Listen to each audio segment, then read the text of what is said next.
Hello and welcome to the Sports Extravaganza. I'm your co-host, Tony Dean, here with my partner, Kelvin Lee. Coach, how you doing today? I'm doing great, Tony. It's good to see you again today. Again, before we get started with our guest for today, I'd just like to give a shout out to, again, we're talking about sports in St. Louis. Again, I'd like to give a shout out to my former players, Bradley Beal and Jason Tatum.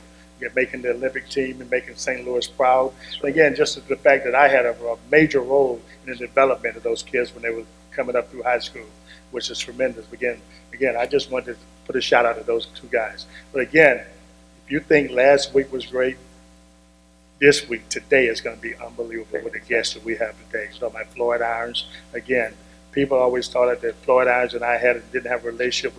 We hated each other. No, I had the utmost respect for Coach Irons and everything he's done. He's a pioneer. To me, he's a pioneer.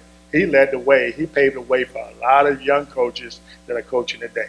Again, I just take my hat out to him. I'm so glad that he's here with us to share his journey and talk about all the positive things he's done in life and all the players and everything. But I'm going to turn it back over to you, Tony, and you can let's get this show rolling, man. Oh, yeah, we're going to get it rolling with Coach Irons. As the coach just stated, we're here with the legendary Coach Floyd Irons. Coach, it's really great to have you here. How you feeling?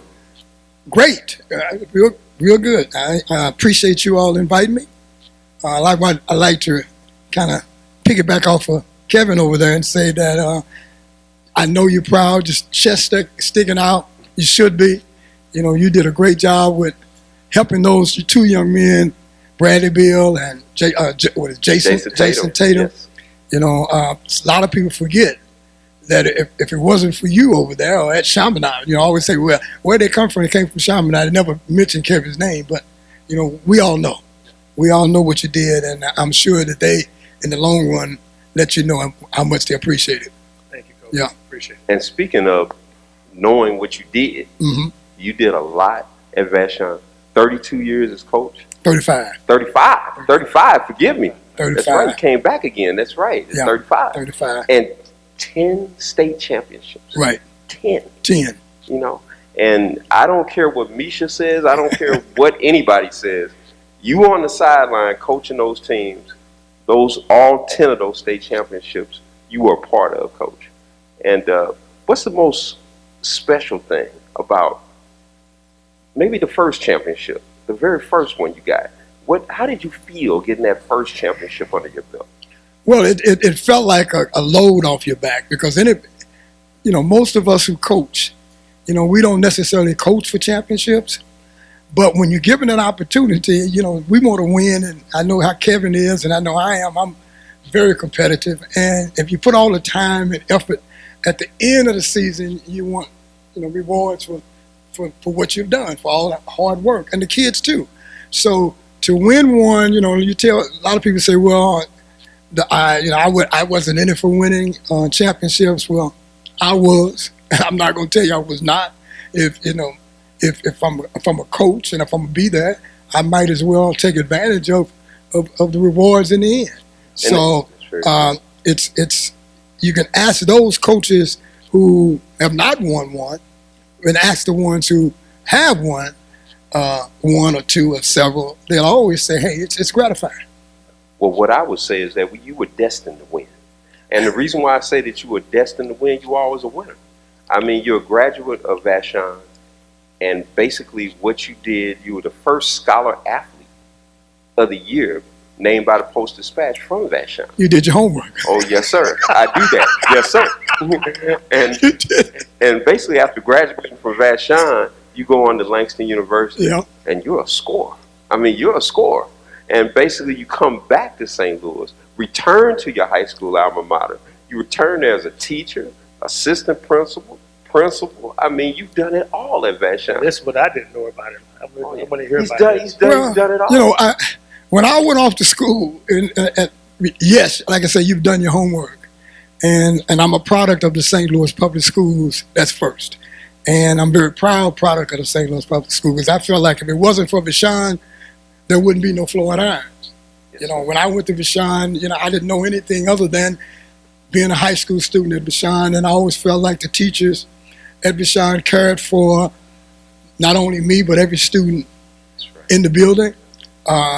They gave me a foundation that I probably could not have gotten it for myself. I come from a very large family, and I'm the one of 18. And out of that one of 18, I was the first one to be able to matriculate to go to college and get a college degree. So, but I give a lot of credit for those teachers at Vashon who nourished me and who gave me the foresight or the confidence to be able to do that. But when I left Vashon, I never thought that I would be coming back to teach.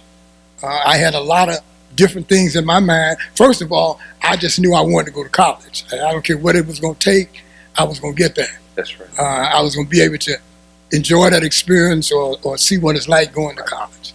So when I played, I was fortunate enough to get a scholarship to Langston University, historically black institution, and with being getting that opportunity as a scholarship, I was just, to me, an average kid who can play basketball, who's going to take that skill to be able to help myself in life. That's right. So I earned a scholarship. I participated on the team. I was a starting point guard for Langston for 3 years. But that really didn't get me into coaching. So as a sophomore in college, my fraternity, which is the Omega Psi Phi fraternity, the brothers asked me would I coach the intramural team. So I thought about it. I didn't have anything else to do. You've been to college, that little lull time you have in the spring, exactly. And to try yourself keep yourself busy. So I decided to coach, and the rest is history. That's how I got started, coaching my fraternity team for 2 years, and they fired me at the end of the 2 years. Well, at the end of 1 year, they fired me, but they brought me back because they said I was too serious.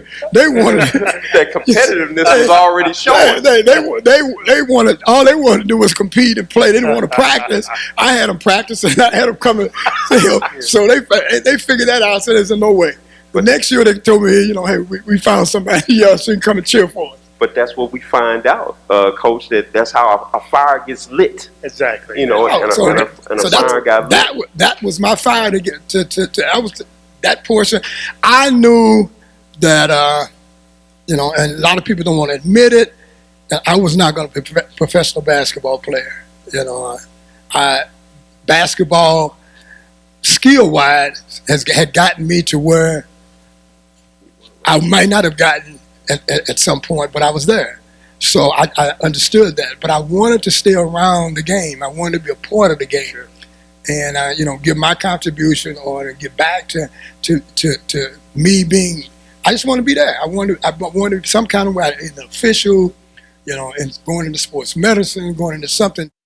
But that experience as a coaching my fraternity team lit a fire in me, like you said, and got in my blood. And as a result, I ended up coming back to St.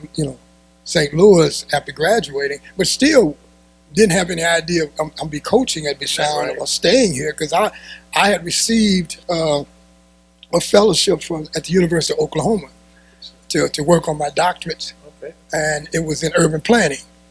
So I had accepted that, but I came home for the summer to work. And as a result of coming home for the summer to work, I was here, and I ran into a coach, Ron Coleman, who was the coach at the time of Vashon, and he and I got to be real good friends. I had known Ron, I had run into him before, but we were not that close. But we ran around together for the summer, and he kind of convinced me. He said, "Man, won't you stay around and help me out?" I said, "Well, you got an assistant, Marvin Niels, over there." He said, "Well, yeah, he's my assistant, but you can still come." And people don't realize I ended up getting a job at Vashon, but not as a coach, not as a basketball coach. Right. My first coaching job was soccer. That's right. It was soccer. Soccer. Yeah. See, people I happen to know that. That's right. And I probably learned about as much in that 1 year in soccer and being around kids that I probably in my whole entire life at that time, because I didn't know anything about soccer. Yeah. I just knew how to kick it. I know how we played it. And back in the day when we go, and when the gym teacher said we having soccer today, everybody go home and put on them brogues. So can you remember those days? Instead of kicking the ball, you got an opportunity to kick somebody in the leg. But those, I'll never forget my first group, and they taught me so much. I was a student of the game, and they knew more about soccer than I knew. And you continue. Let me ask you a quick question. Does soccer have the similarities of basketball, like the zone defenses? And yes, it does. It's got the same similarity, but I have a lot of respect for soccer players. I think they're probably some of the most tremendous athletes because you ever try doing things without your hands. Right. You can't use your hands. You can only use some portion of your arms, and you can use your head and using your foot, doing everything, with the foot and so with the feet. And it's tremendous, trying to do that. So I have a lot of respect for them. Well, but it's definitely, and when you say teamwork, it's total give and go, total teamwork, dribble. Dribbling the ball with your feet instead of with your, right. That's crazy. with your hands. So it's. But you say tremendous, and speaking of tremendous, of course we have to basically let anybody know who's just tuning in that this is the Sports Extravaganza presented by Hollywood Entertainment, and we're pleased and privileged to have the legendary Coach Floyd Irons with us. I know, Coach, we're going to get into a little bit more of your Vashon experience and the meat and potatoes of it, and then how it all actually ended. I know, Coach, you wanted to talk about that. Yeah, we'll get into it after the break. Well, right now, we're going to just keep on going live, Coach. So you go right ahead and get your question in, and we'll just go for it.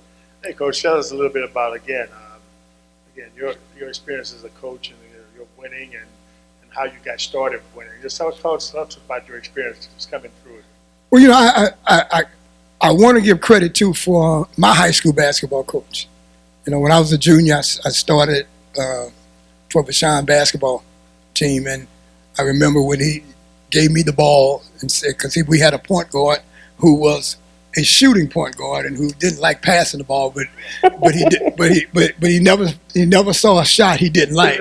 Yes. So and he was giving Coach fit. So Coach decided to let me be the point guard, let him be the shooting guard. So that's where it gets started. I give him a lot of credit because during the time that he coached, I didn't think that the coaches had what I want to say, Kevin, when we were coming through, had a lot more freedom. There are a lot of restrictions, as a black coach. They didn't get a chance to do some of the things that, and I saw some of that situation. Gotcha. And I always felt like if I ever got an opportunity to do that, I was not going to be as, and I don't want to use the word passive or submissive to some of the things that they had to deal with. It was more freedom. More, but I felt like, hey, I got an opportunity, I'm going to take advantage of it.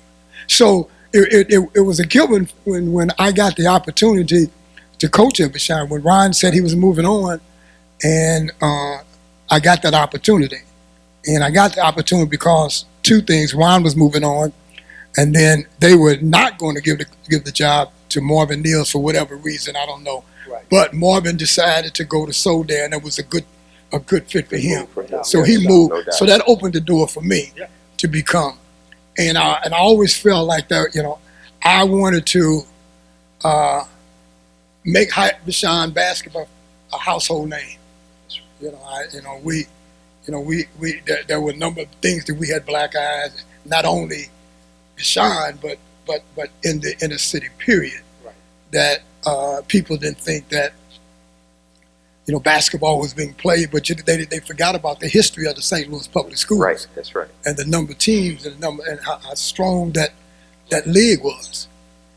So I felt like, if I'm going to, what better place to give my all than to what has given me the opportunity to do it. And that's what I did. So I wanted, I wanted one to be very competitive in our league, two, to make sure that, we were competitive no matter where we went throughout the state, and then, make Vashon a household name not only locally but nationally. So those were some goals that I had, and I felt like if that happens, then that's going to open the doors for a lot of kids who might not have an opportunity to go and play Right. in different places. 100% right. So that was part. That was definitely my goals. Sure. I can remember taking a job at St. Louis University with Charlie Spoonhour, and the first time I had my account over here, I was recruiting one of your players, Bobo. Mm-hmm. Tremendous player, 6'8", Right. athletic, very athletic, and I can remember this, but I'll never forget this the rest of my life. I walk in the gym. He's walking out, and I'm like, "Where you going, man?" He had that look on his face. I knew something had happened. You had kicked him out of practice. You know, I said, Floyd, I'm coming here to evaluate him, and you kicked him out of practice, man. Talk to me a little bit about that, Coach. Well, you know, You're a disciplinarian. I'm a very strong disciplinarian. Yeah. You're a strong disciplinarian. Right. You know, you probably didn't know it at the time, but once you got your own program, I could tell the difference in your coaching style and you and your kids, because your kids mimic you. Yep. They mimic you in the good way in terms of being disciplined. And you know, once you're around these kids, you know your kids. Yes. And it was no reflection on you coming in. It was just the fact that every now and then you got to let the kids know who's in charge. That's right. Exactly. And I don't care what level. I have not coached on a college level. I've coached a little bit in the professional ranks, semi-pro. Right. But you know, those semi-pro players think that they are, Yes. you know, they're You know what you're trying to professionals, say. I get it. and you have to let them know if they were that good, they would be in the NBA. Yeah. They're not that good. They're down there with, Exactly. down there with me every day, and you have to let them know. So, Exactly. you know, even with high school, with Bobo. And I talked to you about it. I said, hey, you okay? You know, I appreciate St. Louis U recruiting Bobo. But I got to live in this city. and Bobo playing at St. Louis U might not be a real good fit, because I'm not coming over there to deal with Bobo every time something happens at St. Louis U. We right down the street. But That's right. and I just felt that Bobo was, and I haven't had too many players that I didn't think they were good enough to go. Well, not necessarily good enough to go to St. Louis U, but in terms of the maturation, in terms of them living here in the city and doing whatever they're supposed to do to be there, you know, Bobo was not one of those. Yes, and sir. I tried to convince Kevin, but Kevin, you know, his job was to bring what Charlie Spoonhour wanted. You know? Yes, He was right. doing his But you know job. what, Coach? I'm going to piggyback on what you just said about Bo, and then we're going to move on. But again, he went to visit Texas A&M. I don't know if you remember that. And I knew one of the assistant coaches at A&M, so I called him. I said, hey, how'd the visit go with Bobo? He was like, real quick, he said, Coach, we took him up in the box and watching a football game at Kyle Field, and he had binoculars. They let him borrow the binoculars. He was looking out, and they thought he was looking at the football game. He's looking at the cheerleaders. Right. He's checking the cheerleaders out down there. Well, you know, he ended up at the University of Oklahoma with Calvin Sampson, you know, and Exactly. and he spent a couple of years with Yes, Calvin. sir. Yes, sir. But And- you're right. You know your players. Well, yeah, Maturation. and you know, and you want to, if they want to ask you for advice, and I would, you know, like I told Bobo, I said, Bobo, you can. It's not that you can't play at St. Louis U, but I don't think that you were able to handle the responsibilities and being here at home, and because it takes a special type of kid to do that. Comes down to having the right fit. And then Coach Irons, again, I'm going to turn it back. But when I watched practice that day, that's when I developed that strong, my respect for you as a coach, because I started taking notes. You know, I'm a college coach, and some college coaches think they know it all. Oh, no doubt. You know what I mean? No doubt. No, I started taking notes of your practices, all the drills you were doing, how organized you were. And I'm like, man, Coach Irons knows what he's doing. You know what I mean? Because we get a rap sometimes. No doubt. You know, the African-American coach, we get a rap. We're not organized. We don't know how to coach. We can't do that. No, We're we not do it. tacticians. We just got X and O's. we just got athletes. We- We just roll the We balls out. might get players. You know, that's something we get that rap sometimes. So again, but watching your practice, Coach, I said, man, this Coach Irons is unbelievable. But you know, Kevin, that resonates more with you out when you saw it firsthand when you start coaching at Chaminade and you start being around the so-called elites out there in Right. terms of how they evaluated us as black coaches, and you know, you went through your thing with them and you let them know that, you know, hey, I know the game too. Yeah. And the best thing about it is not only knowing the game, he knew how to relate to the kids. Thank you. And to get the kids to do the things that you knew it was important for them to move to the next level. That's right. So you know, I commend you, because see, I told you a long time ago, I said, hey man, you're going into a different world. You're gonna be dealing with a different animal out here. and good luck, but you had the personality to be able to handle it, and you did it. You told me, I'm gonna be straight with you. You just told me, I'm gonna put it bluntly. You told me you don't have to worry about me. You know what I mean? You got to worry about those coaches in your own league. Exactly. Your white guys in your own league. Thank you. Put it where it's at, okay? Because I think you're the first, weren't you? Yeah, the first African American. First African American hired at Chaminade. Exactly. I'm just saying you're the first. We can talk about that, but this is different. This is not me. I hear you. This is your show, Tom.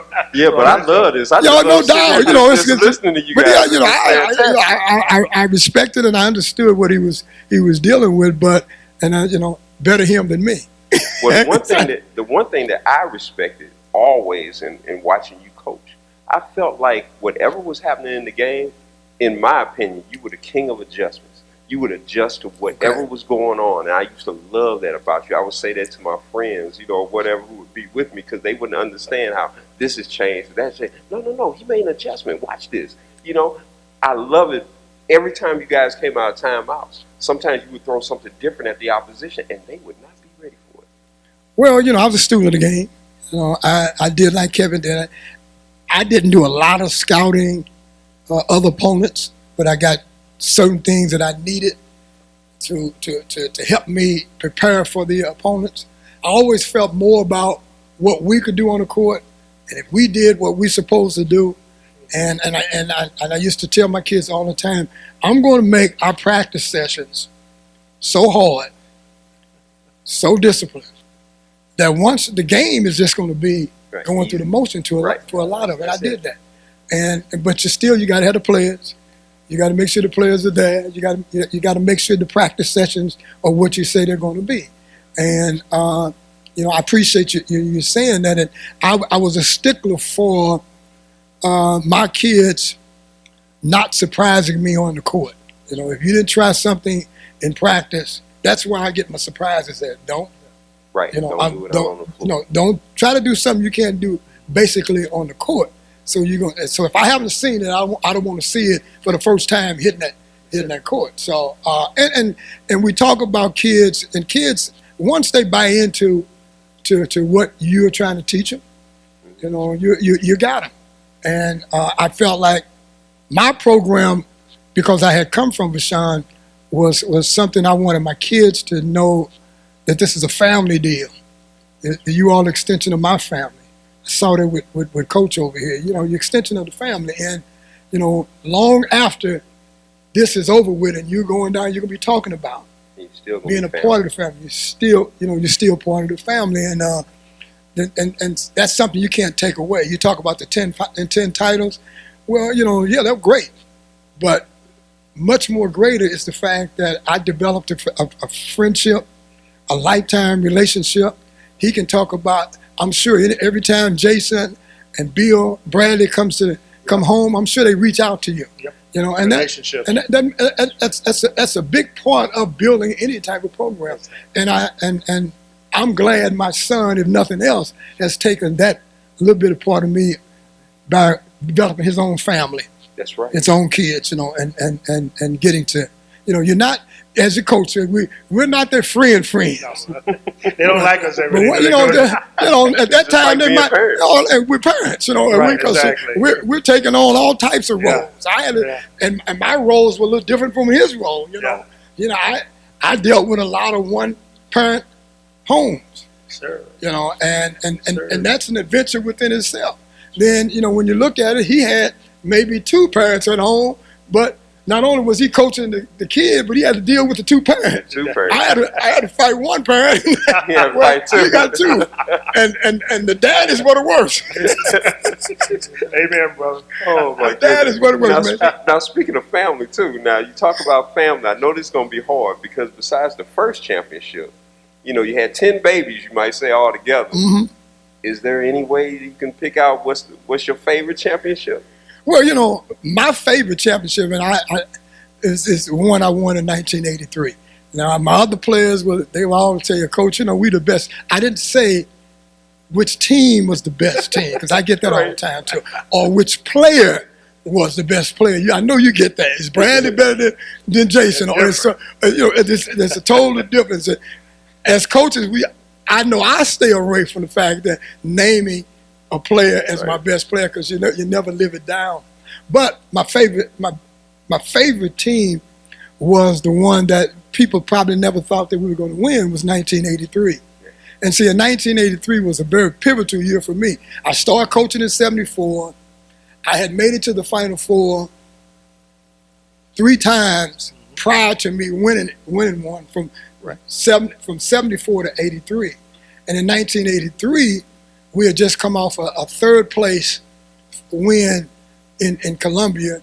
So that next year, people didn't think that we had too much. Not that big of a team. But I had two little kids that you probably couldn't tell them that they weren't going to win championship, named Antonio Campbell and Ramon Trice. That's right. Pistol. But in that year, the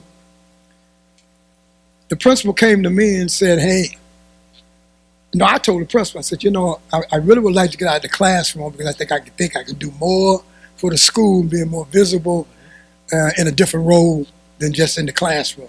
I can affect more kids, and we talked about it. And he said to me, I tell you what, if you go back and get your master's in secondary education, I'll see that you get moved in a different role when you come back in September. Well, the next September. So I started in 82. In the summer of 82, I started working on my master's. I went to UMSL first in the summer. And UMSL worked me so hard for 6 hours. I said, I'm not going to make this in a year. I'm not going to make this. I got to do something. UMSL, for those 6 hours, they worked they worked the hell out of me for those 6 hours.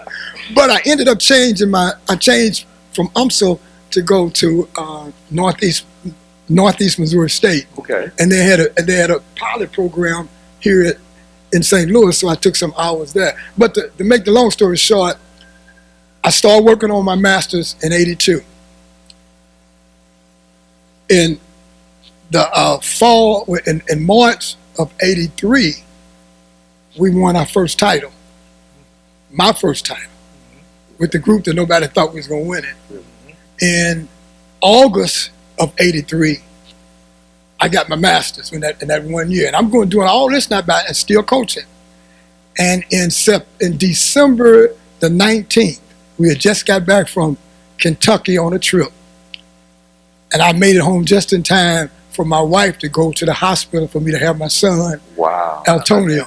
So that whole year. That is something. Yeah. That year I can never forget. Right. And 3 players stayed at my house because I had to do 10 weeks in the summer of 83.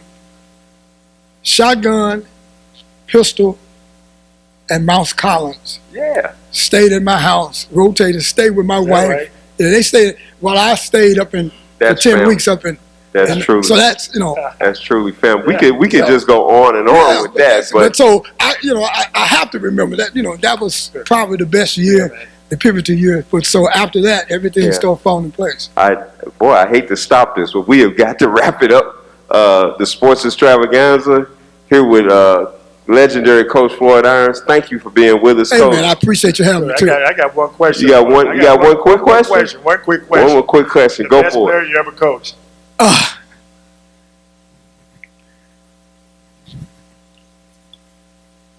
It's tough one. I'll wait till after the break. We can save it. We can save it for next time. Thank you here on the Sports Extravaganza presented by Hollywood Entertainment.